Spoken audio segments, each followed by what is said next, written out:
get admitted in any school or institute, as we learn our native language, whatsoever it is Punjabi, Pashto, or Hindi. So we just listen and then speak. A child listens 1 year or 1.5, 2 years, automatically he or she starts speaking. Thank you, sir. Yeah.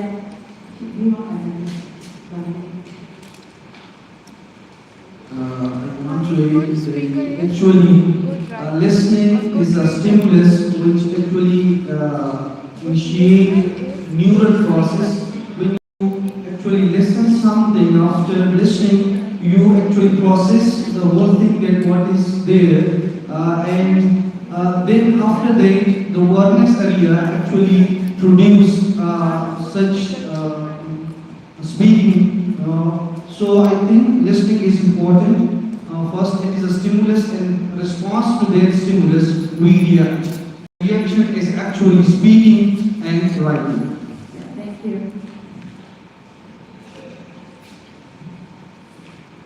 I believe listening is the most important thing, because if somebody is listening, it means you have their attention. And if you have their attention, the work is done halfway.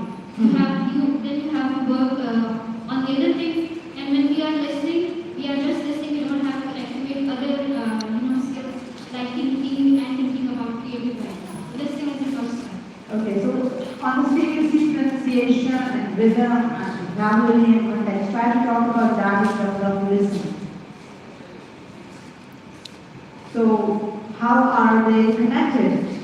Obviously, whichever accent you are more exposed to, naturally you adapt that. Pashto people, they have a typical accent. Punjabi ones, they have a hint of, and we in Pakistani, we have our accent. That is because we are exposed to that particular accent. If we keep on listening to British accent, it might start sounding like that. So that is what it is, and the way we pronounce our words is also the way we are listening, we are exposed to it. And then vocabulary. Through listening, always focus on vocabulary activities. Try to build the vocabulary of your students through listening. Whenever there comes a new word, try to ask them, what do you think is that word? What does it mean? Try to so that the vocabulary is built. And then we have examples, we can make them listen to an audio from a native speaker that we can do in our classes, that we do in our classes. So this is the first step in language. Next we have speaking. The second stage.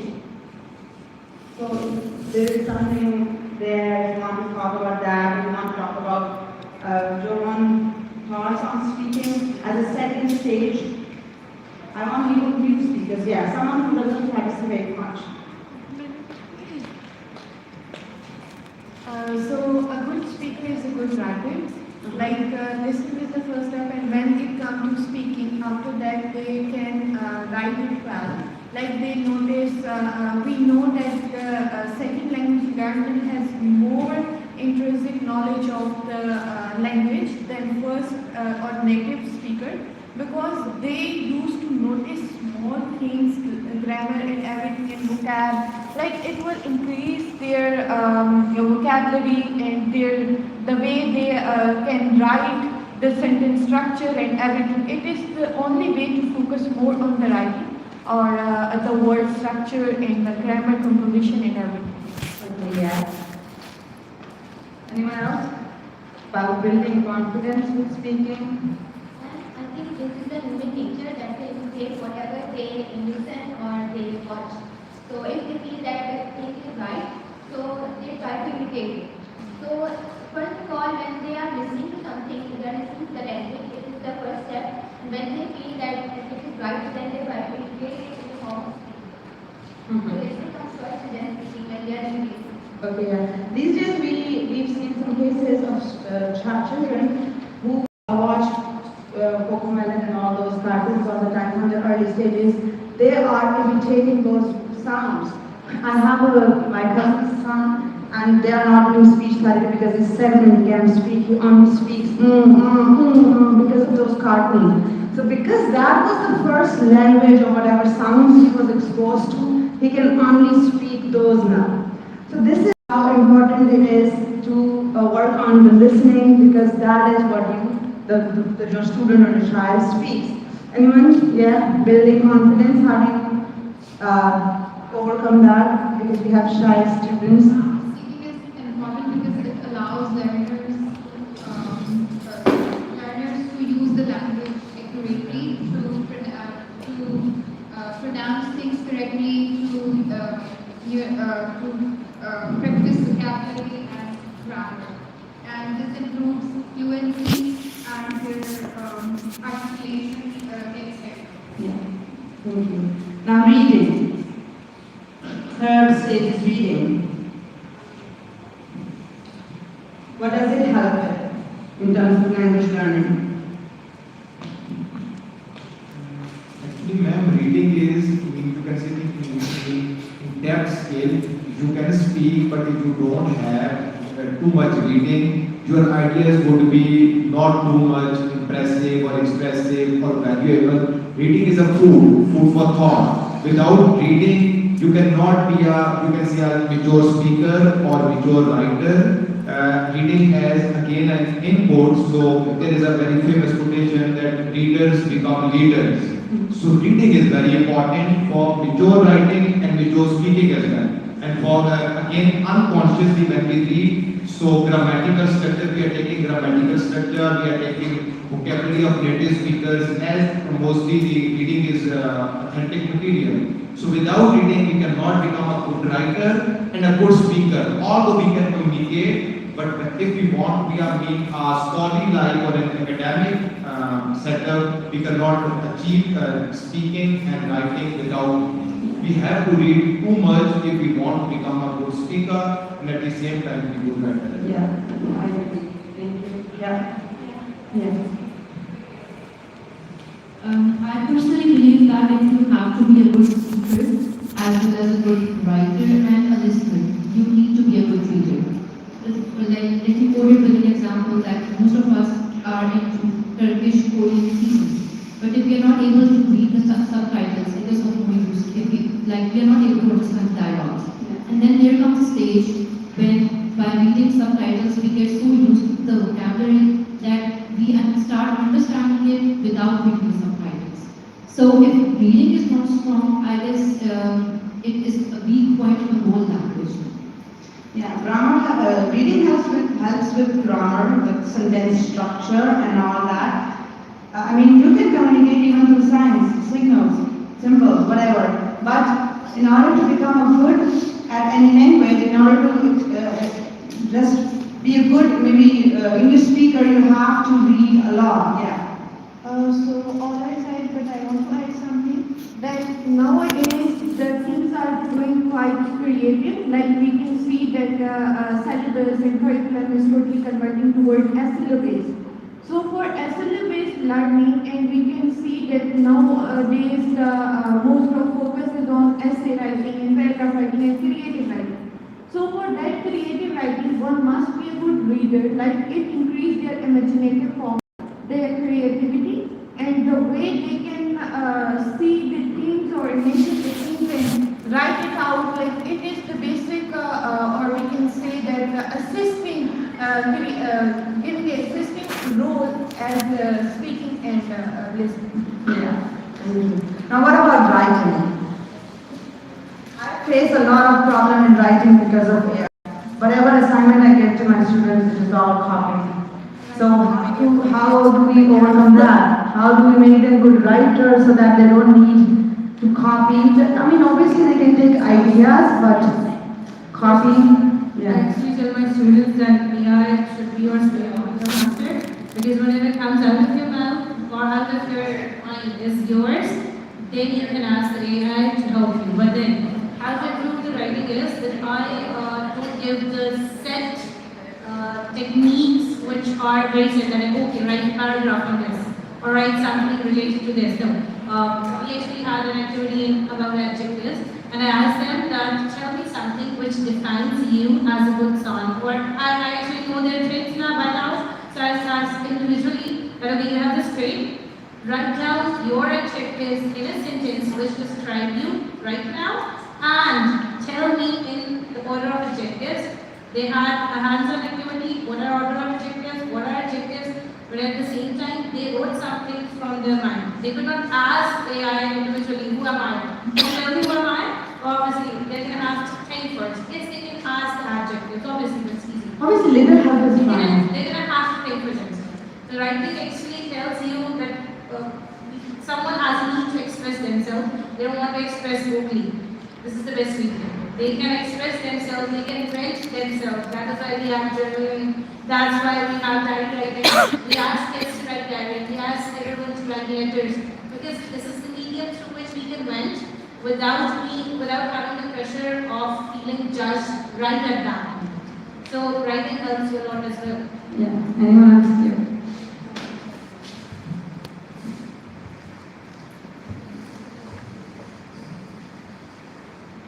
Okay, so when it comes to writing, I think hands-on learning, even in the classroom, is very much important.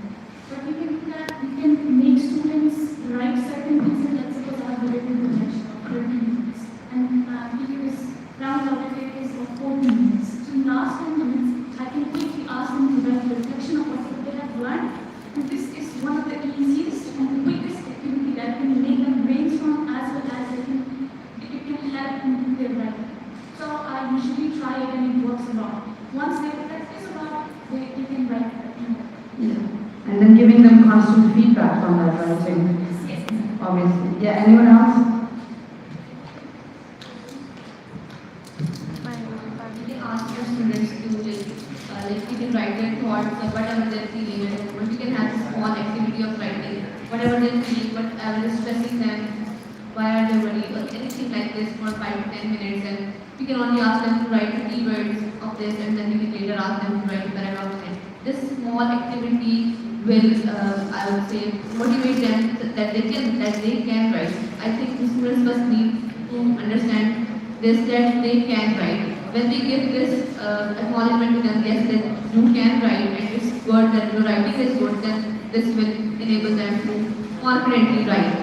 Yeah. And one thing more, like after summer vacations, Yeah, you can even stand if you want. after summer vacations, when I went to school, so I asked them to write their experience of summer vacations and how they went. So they have to write just 4 to 5 lines. So that had improved their memory also, that they have what they have did, and also how they were very well able to write down things. So that was a good activity. Also that when the students are like we can't study and we don't know, I asked them to write something about the class, how they are feeling, like how they are feeling right now, and what's their opinion about me and about their subjects. So that's a very good activity. Okay, yeah. Next is grammar. So I think no one is here who starts teaching tenses and ratte lagana, tha, thi, tha, thi, jo pehle aise hota tha. So what do we do in grammar? And obviously, without grammar, if the grammar is not there, if you don't have correct grammar, you can't excel any language. So for grammar, yeah. हमारे बच्चों में तो बहुत मसले होते हैं, has have की नहीं खत्म हो गए, डिड के साथ अभी तक फॉर्म कौन से लगाने हैं नहीं पता चलता. How so what about grammar? And I guess when you are working on all 4 skills, grammar is like a side product. If you are working enough on all the 4 skills, grammar खुद ब खुद ठीक हो जाती है, but yeah, थोड़ी मेहनत भी करनी पड़ती है. So I think that is it. Now let's move on to next activity. Yeah, you want to? Yeah. I actually want to say that when I teach grammar, I don't teach you them through the rote level of. Actually, when the students in university come to me, I tell them that take out all the definitions you have done and throw them away. Because they're not going to go through the learning, they're going to go through what language is being used as. So basically, I show them so many documentaries. I show them TED Talks. There's an interesting TED Talk where Art and Grammar Guide actually uses the grammar perfectly in grammar. And I ask them to see how the actors listen. Speaking, listening, then grammatical structures are correct. I ask them, although we have word classes, if you don't know which position they're going to go, and the major example is I broke my brother's arm. I broke my brother's only arm. I broke my only brother's arm. And I only broke my brother's arm. So the placement of only one grammatical structure changed the whole meaning. So rather than look at the words, how they're placed. And that's actually the major activity they learn through by watching videos, documentaries, by listening, by reading material as well. We go through linguistic analysis as well. Short terms, they write something, they write a gratitude letter to their parent, and then they analyze it. Which structures they have used, how, which showed their gratitude. So basically, grammar incorporation is in every listening, reading, writing. All of these actually are connected by grammar. Yeah. And if we need to focus on grammar as well, they are allowed to write. Obviously, there are grammatical structure mistakes as well, and we need to tell them how to identify those. Rest, grammar is done through all of these. Yeah, that is a connecting thing. That is the correct thing. Thank you so much. Now for the next activity, it's a language Olympics. So there is going to be a competition. Obviously, we will be deciding the winner group on the basis of the time. जिसने सबसे थोड़ा time में किया होगा Olympics है, तो वो जीतेगा पहली बार. Now करना क्या है? There are different stations. Listening station, that is whatever, speaking stations. So I need my teachers for this to help me. Anandha, Erish. There are going to be teachers on every